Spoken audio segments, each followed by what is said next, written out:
5 sotik joy. Bo'm-bo'sh. Ikkita tarafidan mana shunaqa ariqda suv oqadi. Orqa tarafidan ham, oldi tarafidan ham suv oqadi. Shundoq bo'm-bo'sh joy. Mana ko'rishinglar mumkin. Lokatsiya zo'r joyga joylashgan. Yangi bozordan, sentridan 3 kilometr uzoqlikda gaz svet suvlari bor. Atrofda qo'shnilari bor. Ko'rib turibsizlar, bu tarafi dala, teraklarni ham ko'rib turibsizlar. Hovlida постоянно soya bo'lib turadi.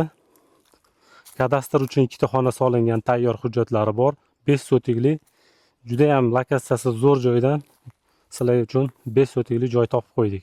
Bu uchastkamizning eng katta plusi ko'cha tarafida ham suv oqadi, orqa tarafida ham suv oqadi. Mana ko'chalarni ko'ryapsizlar, asfaltligini. Yangi asfalt bu yerda unaqa chang, g'adir-budir ko'cha emas. Ko'chalar zo'r, tutlayib kelgan. U tarafida ham daraxt, bu tarafida ham daraxt. Ikki tarafda ariqlarda suv oqib, shabada bo'lib turibdi. Yozgi kunida kelib ko'rishinglar mumkin. Bunaqa 5 sotikli yaxshi joy kamdan kam uchraydi. Shunaqa bo'sh yerlarni so'raganlar bo'lsa jo'natib qo'yamiz. Obuna bo'lishni unutmanglar. Oldinda sizlarni bundan da zo'rlari kutmoqda.